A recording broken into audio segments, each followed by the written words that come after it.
Hi, everybody. Most of us just want COVID to go away, to be over with. And many of us are starting to feel safer because we've gotten vaccines and we feel like we can move around and travel again and start living a little bit more normal life. But there are some things that can't be whitewashed and they're not going to go away and that we still have to look at because there are implications. And one of them is where this virus came from. Okay, this has been hotly debated. However, a new report that came out about a week or two ago from the WHO itself, denying where it came from, actually pointed to exactly the opposite. And Zeus is with me, and we're going to do our final COVID report. Really a look back, a wrap up, where this came from, the implications for the future. Zeus, welcome. Thank you, Regina. Upstairs, downstairs again. Downstairs again.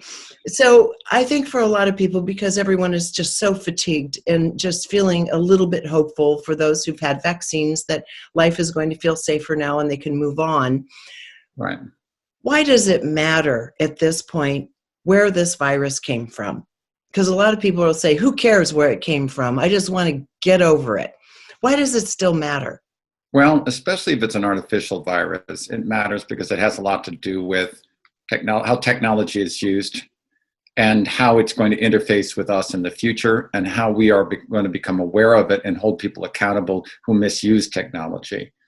Obviously, my view in my videos and what we've talked about in the past is that it did come from a lab. But even as it has, it's not about pointing fingers. It really is about understanding the implications of lab creations and how that interfaces with our own bodies and with nature itself. And that, I think, is the larger, more implicated picture here. I also think in our discussions on COVID, the really positive aspect of it wasn't simply just the deep, I guess you'd say, inner workings of all the machinations in politics, but it really had to do with the call, the great reveal, right? The way it's calling us to a new way of looking at ourselves, at nature, and our relationships with our world. So the same can be said for this. By understanding where the virus came from, we're going to begin to look at our relationship with our world and with each other insofar as, are we going to more emphasize natural and healthy and transparent ways of dealing with each other and going forward? Or are we going to cede our sovereignty yet again to so-called experts who have proven time and time again that they are, maybe even unbeknownst to them, don't have our best interests at heart? Indeed. And I think one of the issues here is this whole thing about the vaccine. The real story is the people who have the vaccine are blaming the other people who haven't gotten the vaccine. You're going to hold us all up. We're not going to get to that herd immunity place. But the story is, when your governments lie to you, and there are people who do enough research to know they've been lied to, of course they're not going to trust the government when it comes to issuing these dire warnings of what's going to happen to us if we don't get their vaccine, right? So exactly. This is really a detective story. And you and I have talked about this. Mm-hmm. And this detective story today starts with you actually doing the due diligence to read that 120-page, and I mean with a microscope, 125-page joint WHO and Chinese government report, which turned out to basically have all the smoking guns that you've been talking about all along, right? Yeah. What's interesting, and this is another purpose for this conversation we're having right now, is to give people an understanding of critical media literacy. I'm going to do a more in-depth video on this where I literally go into the language itself. We're going to do a much more of a 50,000-foot view on this.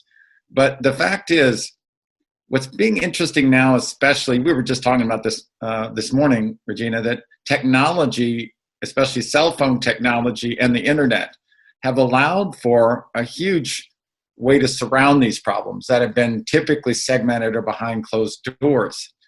So now people kind of shifted their strategy. This WHO report, the World Health Organization report done with an international team teaming up with a Chinese team, actually gives a big data tells and linguistic tells about what they leave in and leave out. And sometimes they even give you straight up data that disproves what they're concluding in the paper. So Yes. There are more sophisticated methods being used now from a critical media literacy standpoint and from a scientific standpoint to try to kind of admit something without admitting it, or admit something to let it slide past and let no one be held accountable for it. And this is definitely one of those instances. So we're looking at, this was supposed to be kind of the definitive report, this comprehensive report they put together in under a month, and you call it basically a slapdash report. Oh, absolutely. Comprehensive.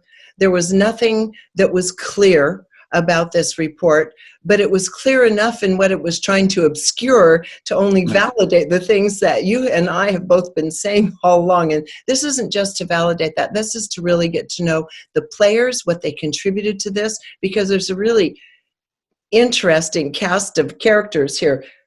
Peter Daszak, do you call it Daszak or Daszak? Peter Daszak, Ralph Barrick. Barrick, and then Xizhang Li, who is the famous Batwoman.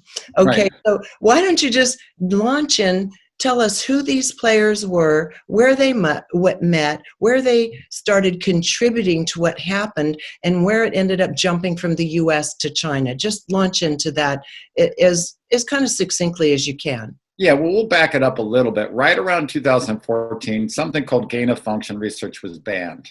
Not only was it banned, but Richard Ebright and many other scientists, and there was an entire symposium on biosecurity in that same year, the 2014-2015, right around when it was banned, that said this is dangerous for two reasons. One, it can be used as a bioweapon, and two, it could get out of the lab or be stolen from a lab and create a pandemic.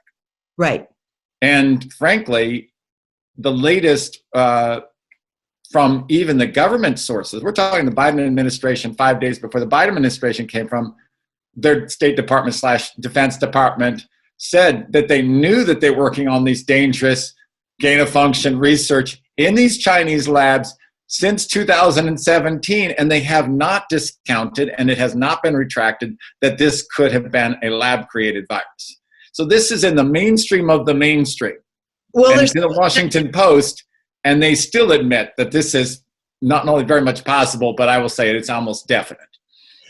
Okay, and in there, in fact, if you want to read that quote that came 5 days into the Biden administration, do you have that in front of you? Yeah, I do. Let me see here. I thought you're kidding. Where did you find this? This is it. This is from the Washington Post. It's a March 30th, 2021 national security article in the Washington Post. It's only a week and a half, 2 weeks old, okay? So here is the quote in the article. Officially, the Biden administration is open to the possibility of a lab leak. A State Department document published 5 days before Trump left office, and which has not been retracted, alleged that, quote, several researchers at the lab became sick in the fall of 2019 with COVID-like symptoms before the first identified case of the disease, and claimed that the lab, quote, has engaged in classified research, including laboratory animal experiments on behalf of the Chinese military since at least 2017. There you have it. Hey, here we go. So we've got that. Anybody who wants to listen to that again, go ahead and roll back and listen to that again. Yep. That is from governmental sources who, of course, deny publicly what has happened here because of 1,000 reasons, liability being one of them. The implications of what this actually is are going to remain with us, I think, for a long time into the future. So let's go back to those key players, Zeus. I will, and I will also note that the report says that no one was, quote, reported or diagnosed sick, that WHO report.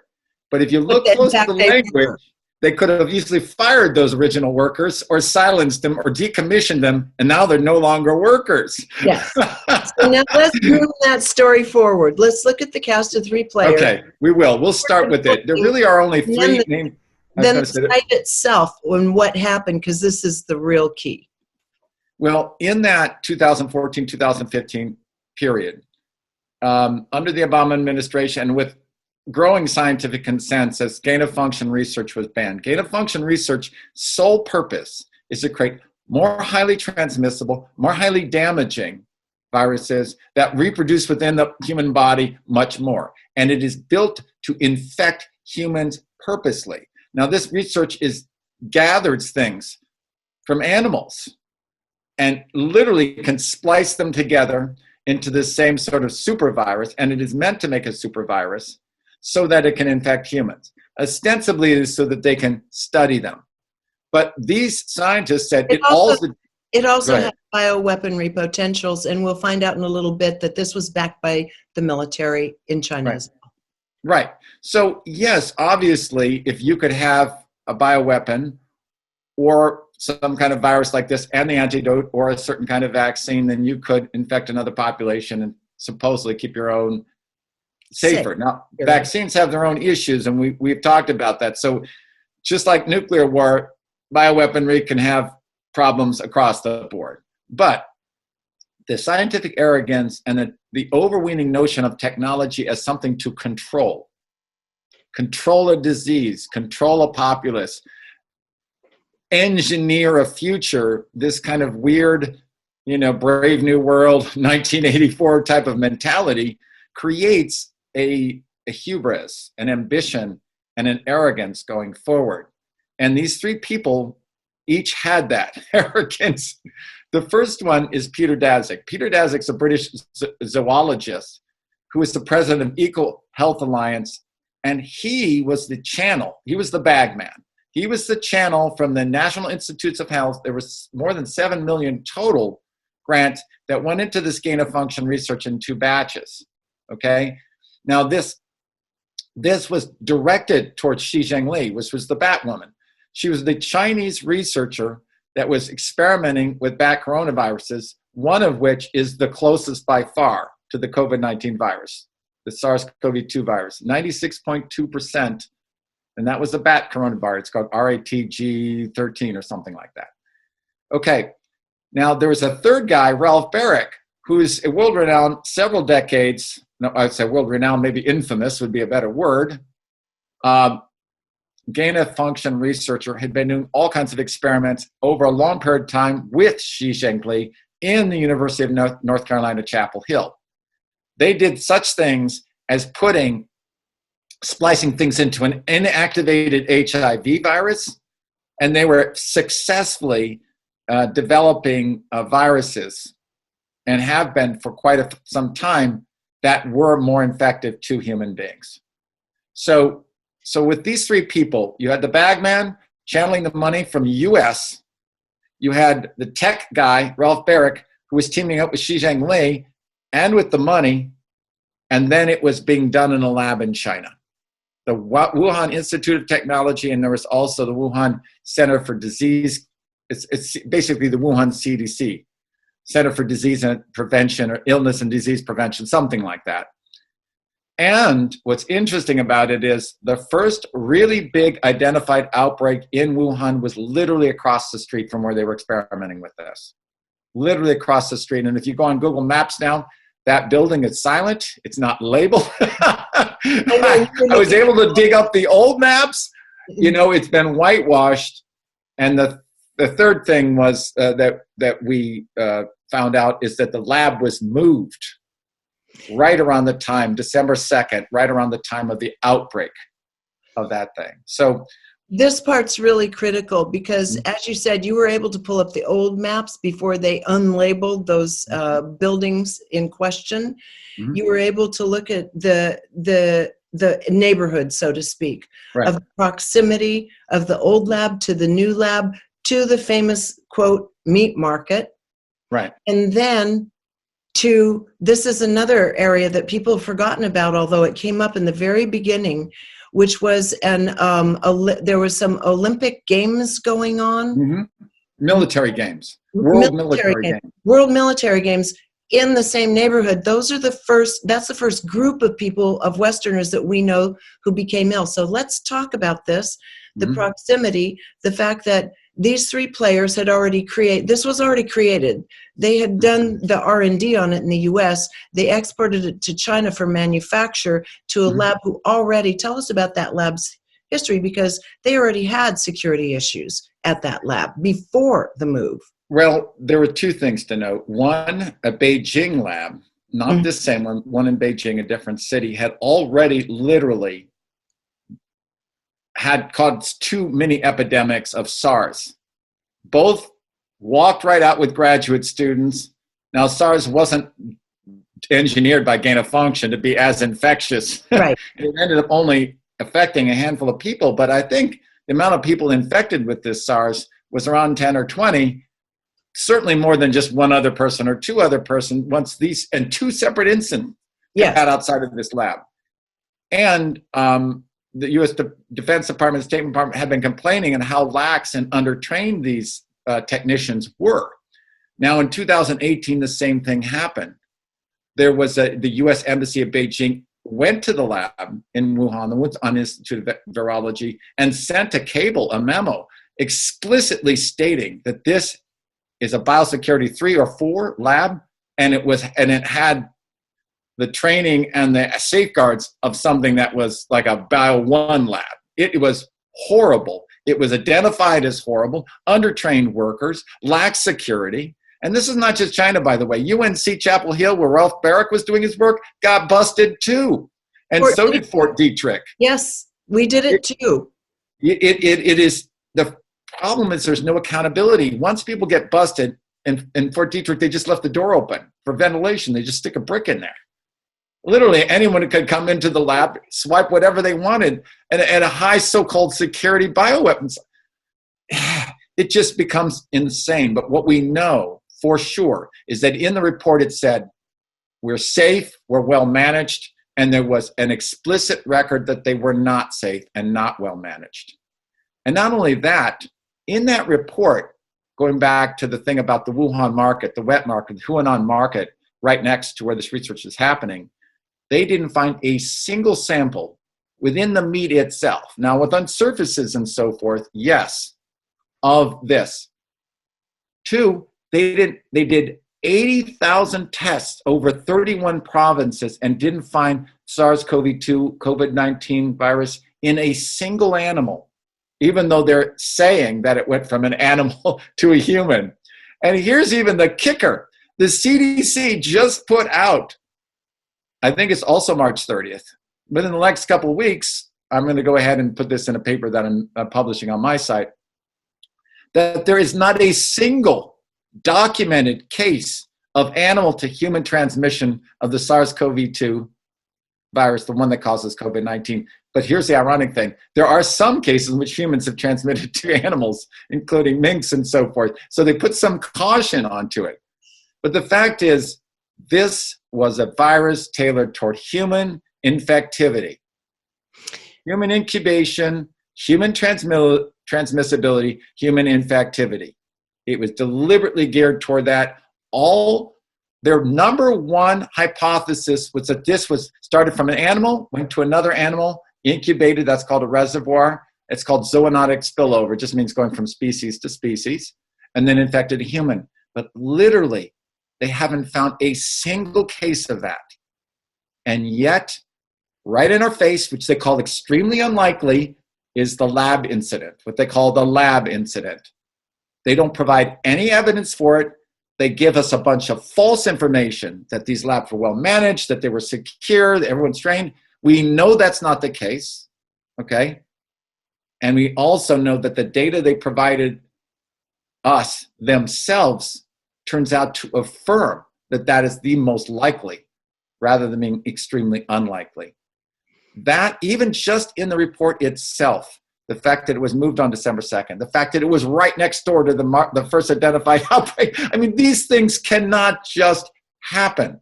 And the fact is, you and I looked up, and even with a low-level lab, it takes months to move that. All kinds of numbers that you have to dial, all kinds of ways you have to segment it and create security. If any one of those vials or those infected animals in this move, very delicate, long process, got out, got destroyed, got disposed of incorrectly, bam, you have a pandemic. And because these things have been so geared toward infection and transmission. I hope you're enjoying this video because if you are, there are dozens more like it on my site, all supported by people like you. So if you'd like to keep this work rolling in and join our community, just click on the Patreon button at reginameredith.com. That also gives you access to insider commentary, my live book club, and other live events with special guests. So join in. Thanks. Obviously, from their own paper, their own reporting, the research they did, this was not transmitted from any kind of animal or bat to humans. That's not it. So we know that's not it. Now, again, the military games that were happening nearby, because I was intrigued with that way back when I heard about it, and that disappeared from the story altogether. Tell us where they were. And also the date of the lab move is really important, because in the report, they buried it on page 119 out of 120. Is that correct? Yeah, that is correct. So that's where they said that was the official move date, December 2nd. But in order to move, especially high security labs, you can back that date up at least 2 months to 3 months. Mm-hmm. The military games, I believe, started in October. I think it was October and November, early November, late October, were when the military games were. So, so if you back that lab date at December 2nd up, it easily covers that. And here's what happened. First of all, where the gymnastics and the indoor games were was literally blocks away. Between the Wuhan Institute of Virology, you go a few blocks, bam, you hit that, okay? And then if you go to the CDC in the Wuhan market, it's only a couple more kilometers away, okay? So they were ground zero for all this. If there was a move happening between these, okay, yes, between the Wuhan Institute of Virology up to the Wuhan CDC next to the Hunan market, they literally were right on the same track. And if what you said earlier is accurate from that Biden report, there were employees that were ill at that lab at that time. Now, they would have been out shopping and living and doing their thing and spreading around as well. So this is not a far stretch whatsoever from all the evidence that's been found. And it's the testing. Many of these athletes came down with COVID-like symptoms either at the very tail end of their stay in there, or when they got back. One of them was an Italian athlete whose family got sick with COVID-like symptoms. And now if you start losing your sense of smell in particular, that is very definitive of a COVID, okay? That's not a normal thing. So we're talking, and the tests aren't really that accurate, especially toward the beginning of this, because we barely even knew what it was. So even if they tested negative, it's very likely that it's very or at least possible that COVID had started right around that time, on October, late October, early November, and that these people were getting sick. And remember, it takes about 3 weeks. Right. A lot of these athletes didn't experience till they had come home from those games. Right, and remember, at the same time, in December and January, before COVID was even a word or a thing, people in California were quite sick that year. They said it was the worst flu they'd ever had, and I was talking to my sister about it. She's in the medical industry, and she really did not want to look at this fact that, you know, that it could be a lab-derived, number one, but also starting to look at what actually happened to her as just one of many people. She had the worst cold she'd ever had. She lost all sense of smell and taste. And we know the people around us said it was taking a month to 2 months to get over the worst flu, the worst chest cold they'd ever had. Now, this is before COVID, before we labeled it as COVID. Wow. Official COVID. Officially COVID. Well, that has a silver lining in it, just that, because they all got through it. But we have to remember that from China into California, there at that time were 8,000 Chinese a day coming in from China's major cities into San Francisco and LA alone through those two airports. So they were bringing this with them at that time. That big ship came in from China, which was one of the very first cases that we heard of publicly and started relating it to COVID, was that cruise ship. Remember that Princess line that came in? So take it from there. And I know also a person who worked on a film set in Hollywood who got tested positive And this was very, very early on. Yes. This got slipped under the mark. And they ended up even going over to Spain and back. I don't believe they got it in Spain. I believe they got it here. They might have brought it over to Spain, honestly. But they were tested positive. We had a friend who literally felt he was afraid to go to sleep because he felt like he would die. He was also heavier, so that's a risk factor for COVID. But I think that may also explain why present rates in California are among the lowest in the nation. I think that there was a form of this, at least an earlier form, because there are a lot of mutants that happened and variations of this virus that have happened since then that wasn't as bad. In fact, they found out that was the case. The stuff on the East Coast came from Italy and Europe, and that was a lot nastier than the stuff on the West Coast that came more from the Orient and from the Asian countries. So it must have already, the variants must have already been created by then to have such different. So they were saying like once or twice a month these things were going to mutate, which is actually slow, believe it or not. Because if it's an artificially created virus, I don't think it mutates as well in the wild. But it needs human beings kind of to do it, especially unhealthy human beings. But I think it is quite possible that it started earlier. But what is, I think, highly possible and by far the most likely, given all these vectors, given all these points of coincidence and coinciding, is that this almost definitely had to be made in a lab. It had to be made in a lab. It was a lax lab. All these laboratory accidents, there was no real recrimination or accountability, that just kept happening. So, if it infects a graduate student and a couple of people like it did in the Beijing lab, they're like, all right, it's a few people that got sick. They should have seen the warning in that, especially as this technology is developing.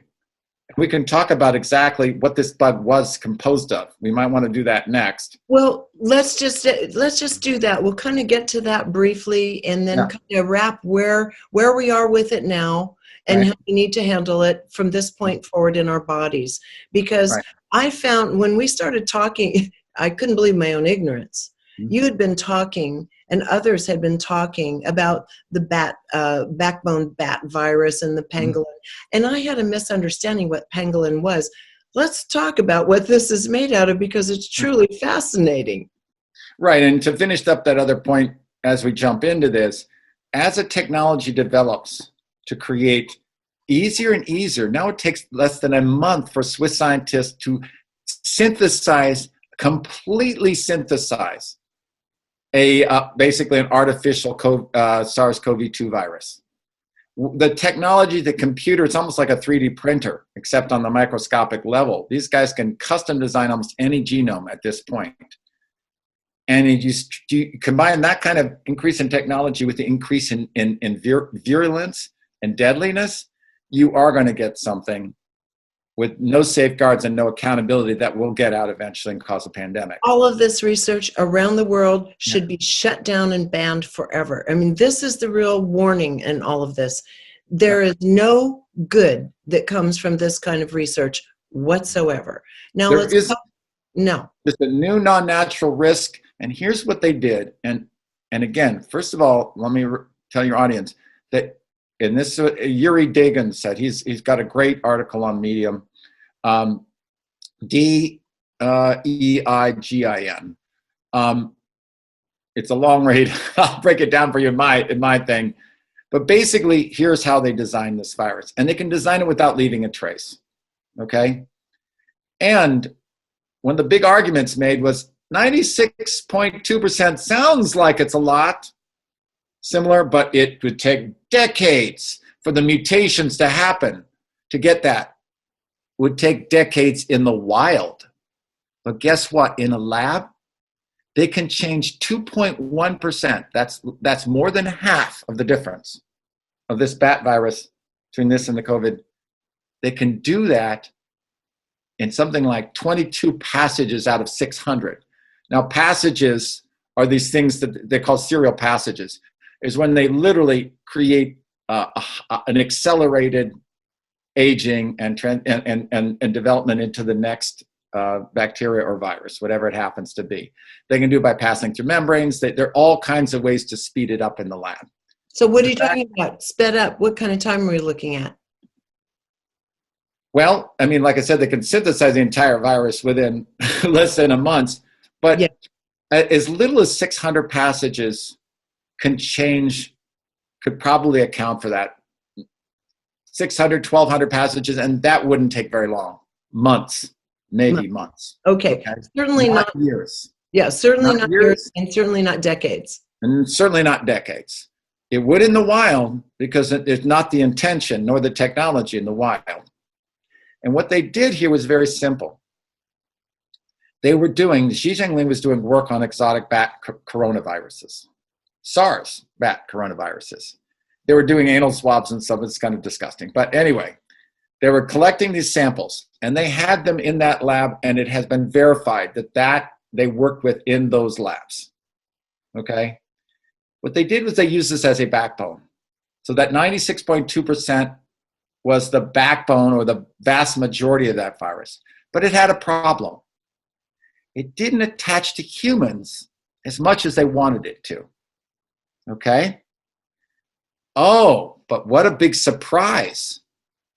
They busted some black marketed pangolin dealers, right? We got to talk about pangolins. Pangolin is this weird prehistoric looking creature. It's Pangolin that has these keratin-like fingernail-like scales that makes it look like a dinosaur. It looks like a cross between an anteater covered in fingernails. Yes. So gross. Anyway, this thing is built for survival, so it is not a surprise at all that this thing can handle just about anything. 80 million years it's been around. It can live in the water, underground, above ground, in trees. It can live anywhere. Yes. And what they found in these infected black market pangolins was another virus, precisely something called a receptor binding motif, a section of the virus that could attach to human, what's called ACE2 receptors. These receptors within the lungs, epithelial lining, and a few other areas, but most notably in the lungs. So they were like, aha, we have this highly infectious, transmissible bat backbone, and then we can insert in that this pangolin receptor binding motif, which was 99% identical with the same area in the SARS-CoV-2 virus, 99%.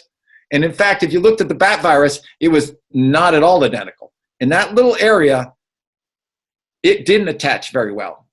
There's a big V. You know, this is the SARS virus. Here's the bat virus. And that little area, V down. So it was not at all like it. But what happened is they took that pangolin section and they put it in there. And guess what? That was 99% identical.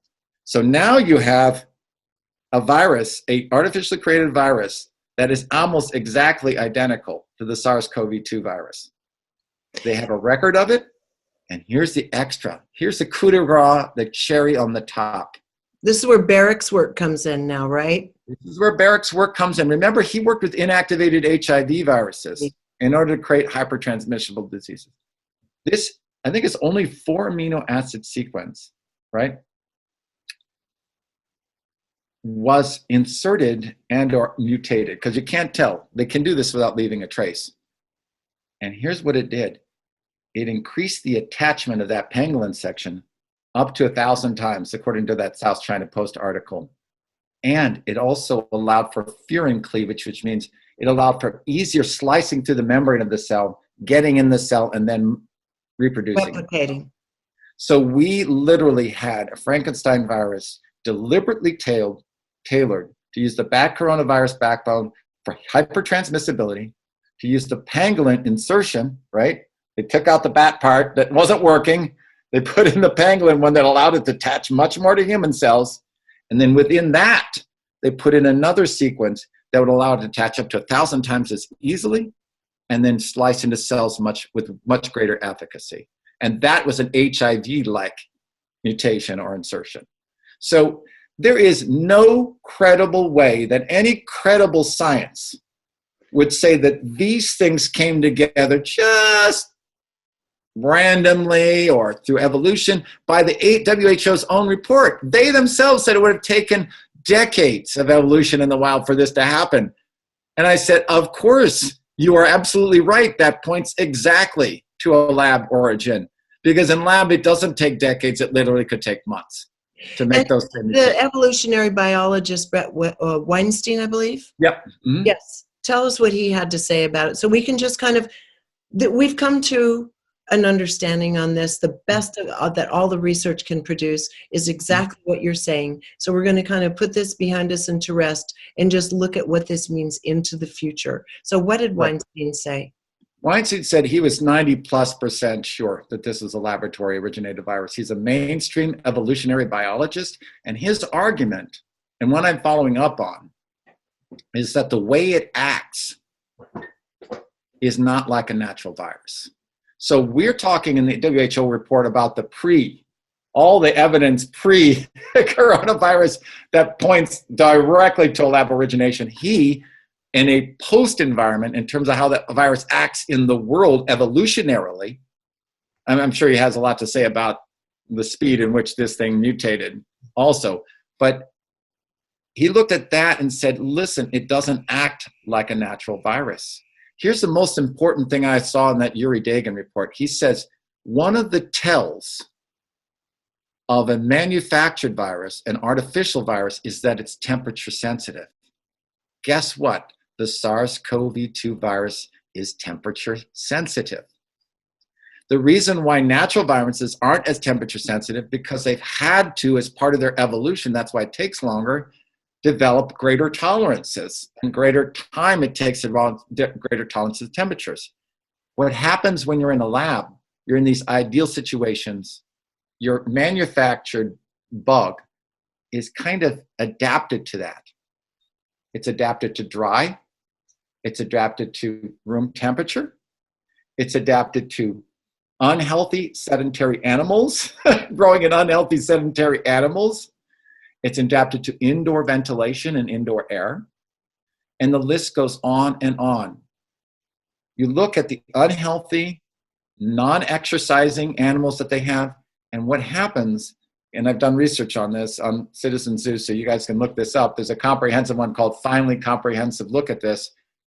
Every single thing that destroys this virus, sunlight, fresh air, right? Heat, humidity, exercise, certain vitamins like vitamin D, vitamin B, melatonin, and so forth, all go exactly the opposite of how these things were created in a lab, okay? Where they have these sedentary animals that are fat and unhealthy, and it goes on and on and on in these dry climates with indoor ventilation. So he was making the point that the way that the virus acts, not like a natural virus, indicates that that's an artificial virus.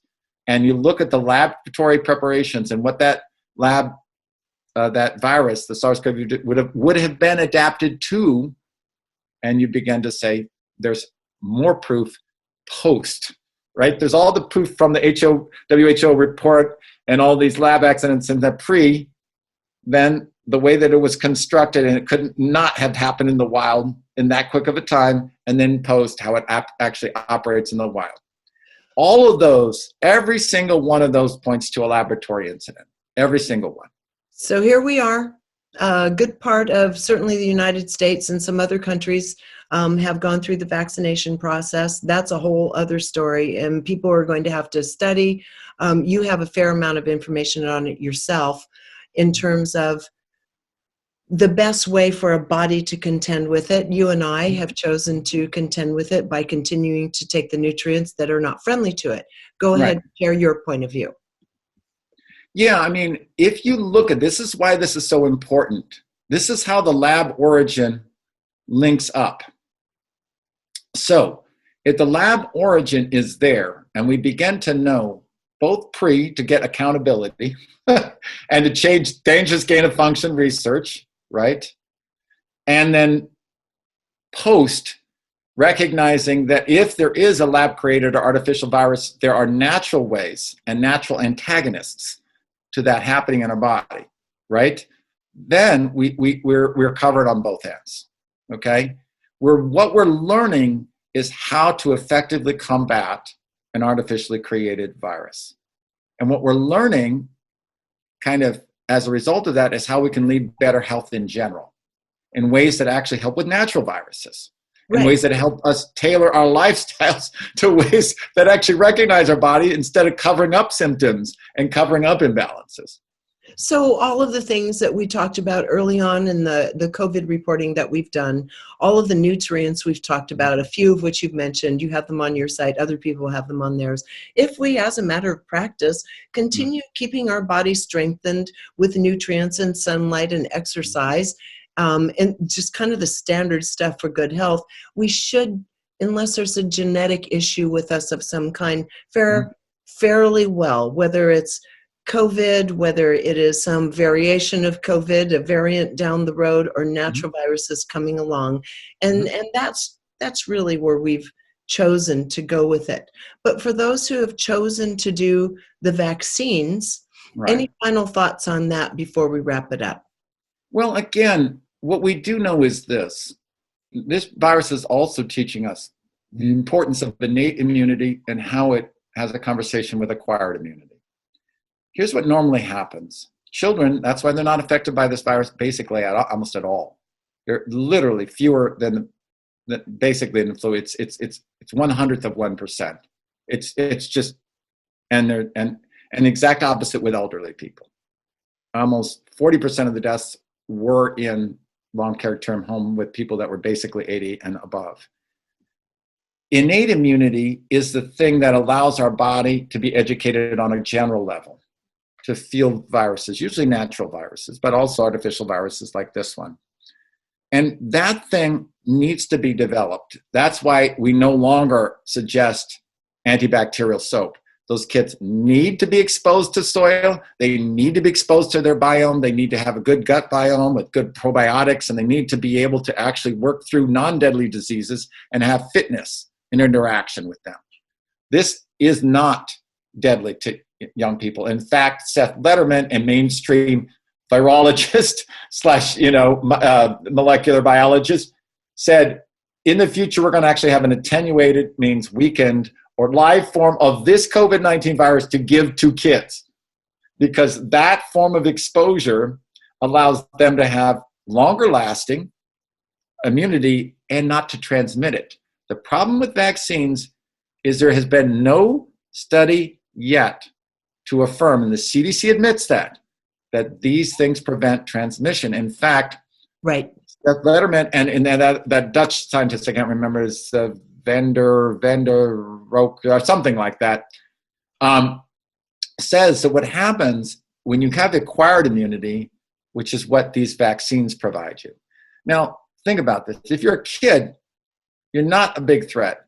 Let's say, and your innate immunity tends to go down, and you're more specialist, which is generalist, and your acquired immunity tends to go up.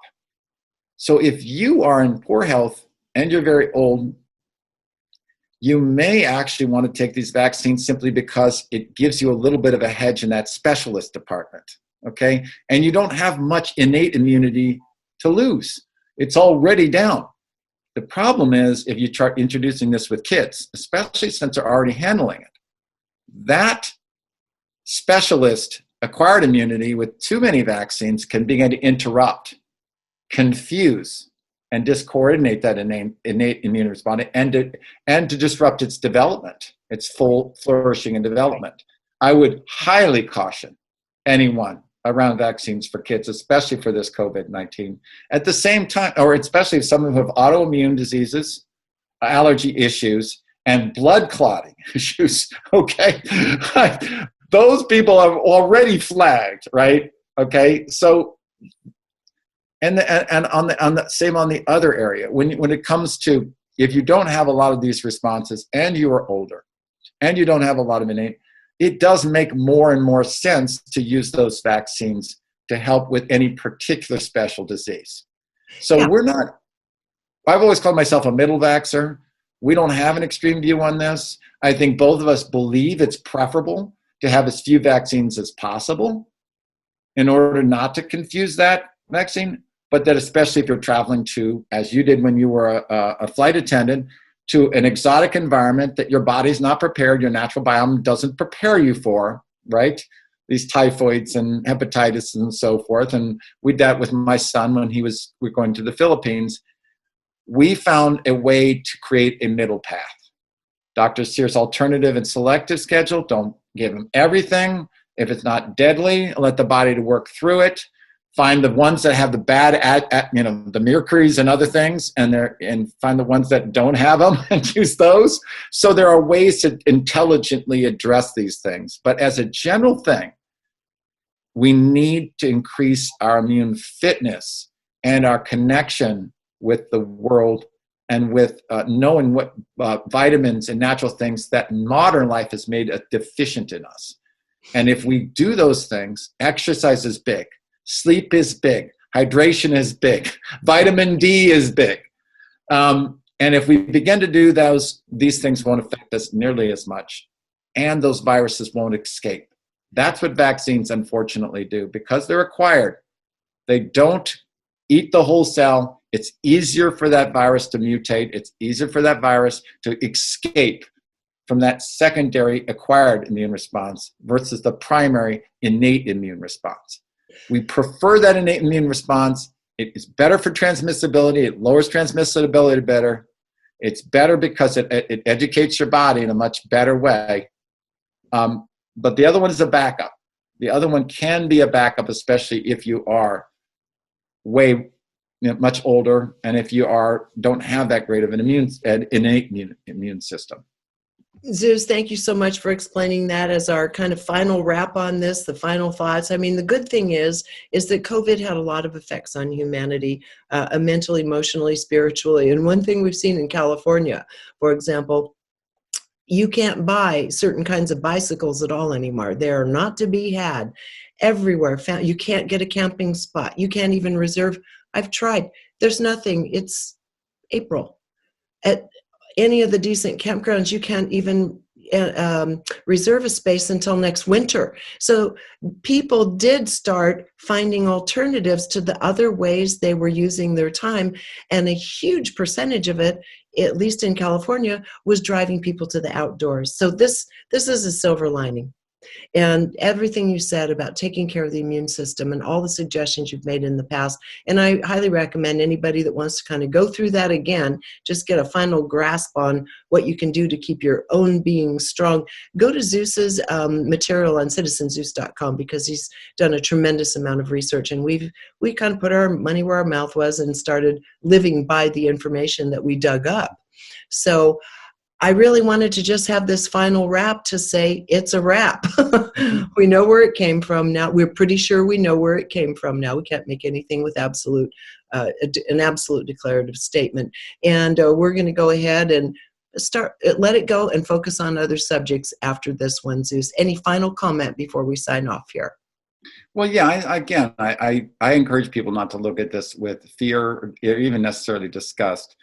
I mean, there is a use of technology that is dangerous and that it is wrong and that we need to stand up to. But there's also use of technology and, most importantly, our own sovereignty, our own choice, and our own nonviolent civil disobedience to those mandates. We can unplug from them, and we can use these other tactics going forward. We can avoid this notion of being a stereotyped or extreme and fear-driven on one hand or ignorance-driven on the other. Let's be fully transparent, let's be fully knowledgeable, and let's use any kind of opportunity, including the challenge that SARS-CoV-2 has presented to us, as a way to heighten our awareness and heighten our health and our responsibility to each other, rather than to create this kind of war of all against all. That's the opportunity here. We don't have to have some mushy middle. What you and I are offering is not a mushy middle, right? Being a middle vaxxer doesn't need some weird compromise from two completely ridiculous extremes. It means being intelligent, it means being inquiring, it's understanding what's happening underneath things, it's being able to see the tells within texts.